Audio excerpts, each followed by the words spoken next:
सच साहिब, अक्सर लोग कहते हैं कि उन्हें उनके कर्मों का फल नहीं देता परमात्मा। ऐसा नहीं है।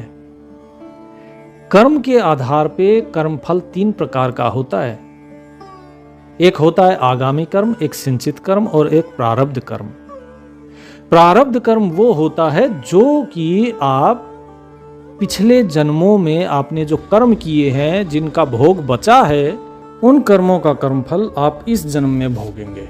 ये है प्रारब्ध कर्म। दूसरा कर्म होता है हमारा आगामी कर्म। आगामी यानी कि जो आगे आने वाले हैं, वो आपने इस जन्म में आप जो कर्म कर रहे हैं, उसका कर्मफल आपको आने वाले समय में भोगना होगा। ये है आगामी कर्म। यानी कि आपने अगर आज कुछ अच्छा किया है, ये जरूरी नहीं कि उसका फल आज ही मिले। उसका फल आपको आने वाले भविष्य में, निकट भविष्य में, या फिर आपको थोड़ा और देरी से मिल सकता है, लेकिन मिलेगा इसी जन्म में। यह है आगामी कर्म। फिर है संचित कर्म। संचित कर्म वो होते हैं जो कि आपका संचय किए हुए हों, इकट्ठा हो रहे हैं, जो आपके, जो कि आपको हो सकता है बुढ़ापे में मिले। ठीक है, तो इस तरीके से 3 प्रकार के ये कर्मफल हो गए। प्रारब्ध जो पिछले जन्म के थे, आगामी कर्म जो जैसे आपने आज किसी चीज़ की परीक्षा दी है, उसका निकट भविष्य में आने में परिणाम आएगा, वो हो गया आपका आगामी कर्म। आपने आज कुछ खाया है ऊटपटांग, तो हो सकता है आपका शरीर उसी प्रकार से आपको आने वाले निकट भविष्य में उसका परिणाम दिखाए कि भाई आपने ये खाया था फलाने फलाने समय में, अब इसका ये परिणाम है, ये कष्ट आपको भोगना होगा। तो ये होते हैं आगामी कर्म। उसके बाद होता है आपका संचित कर्म। तो वो जैसे कि आपने अपने माता पिता की सेवा की है या नहीं की है, आपने किसी के साथ गाली गलौज किया है, किसी के साथ हिंसा की है, जो कि आपको आने वाले समय में भोगना होगा। आने वाले समय में यानी कि जो इकट्ठा हो रहे हैं, जिनके आपको अभी उनका कर्मफल नहीं मिलेगा, उनका कर्मफल मिलेगा आपको तब जब आपका अहंकार टूटेगा, तब। यानी कि अगर आपके अच्छे फल हैं तो आपको समझ लीजिए कि आने वाला समय आपके लिए शायद विपरीत हो, और उस विपरीत समय में ये अच्छे कर्मों का फल आपको मिले, ताकि आप थोड़ा सा बैलेंस बना रहे, संतुलन बना रहे, और आप उन भोगों को भी भोग सको और उस कष्टदायी समय में भी आपको सुख की अनुभूति हो। इस तरीके से आगामी, संचित और प्रारब्ध कर्मों का निर्धारण किया गया है। और अब कुछ लोग क्या बोलते हैं कि नहीं यार, कर्म तो कुछ नहीं है, क्या पुराना कर्म, ये कर्म वो कर्म, कोई पिछले जन्म का कर्म नहीं होता। ऐसा नहीं है। इस चीज को विज्ञान भी प्रमाणित करता है। विज्ञान क्या कहता है? That every action has equal and opposite reaction, की हर एक कर्म की एक प्रतिक्रिया होती है हर एक क्रिया की, यानी कि हर एक कर्म का एक कर्मफल होता है। और प्रकृति के नियमों का उल्लंघन कभी प्रकृति नहीं करती है। यानी अगर आपने कोई कर्म किया है तो उसका कर्म फल भोगने के लिए आप बाध्य हैं, चाहे उसे आपको अगले जन्म में ही क्यों ना भोगना पड़े, वो आपको भोगना ही होगा। अगर विज्ञान इस चीज़ को प्रमाणित करता है और संत इस चीज़ को कह रहे हैं, तो आपको ये बात माननी चाहिए। और फिर भी अगर कोई ये कहता है नहीं जी ऐसा नहीं होता, तो प्रमाण करके दिखाओ कि नहीं ऐसा नहीं होता है। आप किसी को गालियां दो, वो आपको गालियां देगा। कर्म 3 प्रकार से होता है, मन से, वचन से और शरीर से। अगर आप मन से किसी के लिए अच्छा सोचोगे तो आपके मन में बड़ी खुशी होगी, आपका मन जो है खुश रहेगा। आप मन से किसी के लिए बुरा सोचोगे तो आपका मन हमेशा ईर्ष्या और क्रोध में जलता रहेगा। यह है मानसिक, जो आपका सुख और दुख जो होता है, यह मानसिक कर्म का फल है। अगर आप किसी को बुरा बोलोगे जिसके कारण दूसरे को दुख होगा, तो आपको भी वैसे शब्द सुनने पड़ेंगे, फिर आपको भी उस चीज से दुख होगा। यह है आपका वचनिक कर्म, जो वचनों से किया जाता है, शब्दों से, शाब्दिक भी बोलते हैं लोग इसको। उसके बाद तीसरा होता है शरीर से। शरीर से, जो देह से हम कर्म करते हैं, उसका फल भी इस देह के द्वारा ही हमें भोगना पड़ता है, अच्छा हो या बुरा। आप किसी की सेवा करेंगे तो आपकी सेवा होगी। आप किसी को बुरा करेंगे, किसी के साथ हिंसा करेंगे तो आपके साथ भी हिंसा होगी। अब ये कर्म का कर्म फल कैसे निर्धारण हो इसका?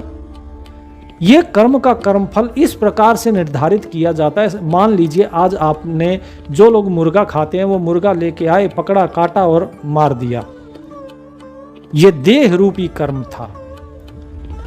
लेकिन इसके साथ साथ हमारे मन में दया नहीं थी और वो कितना तड़पा होगा मुर्गा, उसको जब अपनी मृत्यु आती हुई दिखाई दी होगी, तो ये मानसिक कर्म भी हो गया।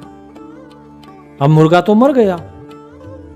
अब विज्ञान तो कहता है कि every action has equal and opposite reaction, मतलब जो हर एक कर्म का कर्म फल तो है, लेकिन वो कर्म फल कैसे है, आपको वहीं से मिलेगा जहां पे आपने किया है। जिसका आपने नुकसान किया है वहीं से आपका नुकसान होगा। यानी अगर आपने मुर्गे को मारा है तो जिस जीव की हत्या करी है उसी जीव के द्वारा आपका भी कर्म का निर्धारण किया जाएगा, उसका कर्म फल आपको उसी के द्वारा मिलेगा। तो उसके लिए तो अगला जन्म लेना पड़ेगा, क्योंकि मुर्गा तो गया। अब मुर्गा या तो दूसरा जन्म ले आप ही के जीवन काल में, और सारी परिस्थितियां वैसी ही बने जो लोग अभी व्यवहार कर रहे थे वही लोग जब उस समय में होंगे, सारी परिस्थितियां वैसी ही बनेंगी, तब उस कर्म का कर्म फल मिलेगा। भीष्म पितामह को 101 जन्म के बाद जो है अपने कर्म का कर्म फल मिला और तीरों की सैया पे लेटना पड़ा 101 जन्म के बाद। तो सोचिए, जो लोग ये बोलते हैं कि अरे नहीं कर्म का कर्म फल नहीं होता, उनको अज्ञानी के अलावा और क्या कहा जाए। वो अगर विज्ञान की दृष्टि से समझना चाहे वो मैंने बता दिया, अगर वो आध्यात्मिक दृष्टि से समझना चाहे वो मैंने बता दिया। अब आपको बताता हूं, एक बार एक ब्राह्मण था, उसकी पत्नी बड़ी सुंदर, लेकिन जो है हमेशा जैसे ही वो भोजन करता तो भोजन करते वक्त उसको गालियां देना शुरू कर देती, उसको कभी खाना चैन से नहीं खाने देती। अब ये ब्राह्मण बड़ा परेशान। अब किसी ने इसको बताया कि भाई काशी जी में एक पंडित जी रहते हैं, आप उनके पास जाइए, वो आपकी समस्या का समाधान बता सकते हैं, वो बता सकते हैं कि ऐसा क्यों हो रहा है। अब ये चला, रास्ते में इसने देखा, थक गया कि भाई एक बगीचा है, उस बगीचे में जो है आराम कर लेता हूँ। अब वहाँ पे क्या है, राजकुमार अपनी पत्नी के साथ आए हुए थे। वहाँ पे उन्होंने सोचा कि चलो भाई यहाँ पे शिविर लगाया जाए, शिविर लगाया। थके हारे थे तो सो गए। अब जो राजकुमारी थी, राजकुमारी उठी और उठ के पता नहीं उसके मन में क्या आया, उसने जो तलवार थी वो उठा ली। उसको लगा कि अरे यार ये तो बड़ी भारी है, इसको चलाता कैसे होगा राजकुमार। अब उसने वो तलवार जब निकालनी शुरू करी तो जैसे ही तलवार म्यान से निकली तो एक छोर तो पकड़ रखा था जो राजकुमार की पत्नी ने, लेकिन जो दूसरा छोर जैसे ही म्यान से निकला उससे संभली नहीं और तलवार जो है जाके उस राजकुमार की गर्दन पे गिर गई और उसका गला कट गया और मर गया वो। अब इसके हाथ पैर फूल गए कि अब क्या किया जाए। ये बाहर निकली, बाहर निकलते इसने देखा कि वो ब्राह्मण एक सोया हुआ है, तो इसने बोला कि बोले सैनिकों पकड़ो पकड़ो, उसने राजकुमार की हत्या कर दी। अब उस बेचारे को पकड़वा दिया। अब वो बोलता फिरे कि भाई मैंने कुछ नहीं किया, मैंने कुछ नहीं किया, लेकिन उसको राजा के दरबार में पेश किया गया। राजा अपने पुत्र के मृत्यु पे दुखी था। अब जब फैसले की बारी आई तो राजा ने बोला कि भाई मेरा बेटा गया तो इसका भी सर धड़ से अलग कर दो। अब जो राजकुमार की पत्नी थी वो बोले ससुर जी 1 मिनट, मैं कुछ कहना चाहती हूँ। बोले मैंने देखा कि जब इसके हाथ में तलवार थी, हम सोए हुए थे और जैसे ही मैं जगी ये डर गया। ये पता नहीं शायद उस तलवार को चोरी करना चाह रहा था, जो भी था, लेकिन जो है ये डर गया मुझे देख के और इसके हाथ से तलवार छूट गई और ये एक दुर्घटना थी, इसने जानबूझ के हत्या नहीं करी। राजा बोला लेकिन मेरा तो बेटा गया, दंड तो देना पड़ेगा। बोले इसका दाहिना हाथ काट दिया जाए। उसका दाहिना हाथ काट दिया और उसको छोड़ दिया गया। बोले जाओ। अब वो बेचारा सोचे कि अरे ये क्या हुआ मेरे साथ, अरे मैं क्या सोच के चला था, क्या पूछने चला था और ये बीच में क्या हो रहा है मेरे साथ। चलते चलते वो काशी तक पहुंचा। काशी पहुंचा तो उसने पूछताछ करी तो उस पंडित जी का घर मिला। वहाँ पे उसने जैसे ही कुंडी बजाई, अंदर से एक औरत गालियाँ देती हुई भद्दी भद्दी और जो है बाहर निकली। इसने सोचा जो व्यक्ति इतना विद्वान है, इतना ज्ञानी है, ये उसका तो घर नहीं हो सकता, उसकी पत्नी ऐसी तो नहीं हो सकती। अब ये वहाँ से वापस चलने लगा तो सामने से पंडित जी आ रहे थे। बोले हाँ भाई, क्या हुआ गोपाल? बोले अरे आप मुझे कैसे जानते हो? बोले मैं जानता हूं, तभी तो आप मेरे पास आए हो। बोले आप जो है क्या जानने के लिए चले थे और क्या जान के आप वापस जा रहे हो?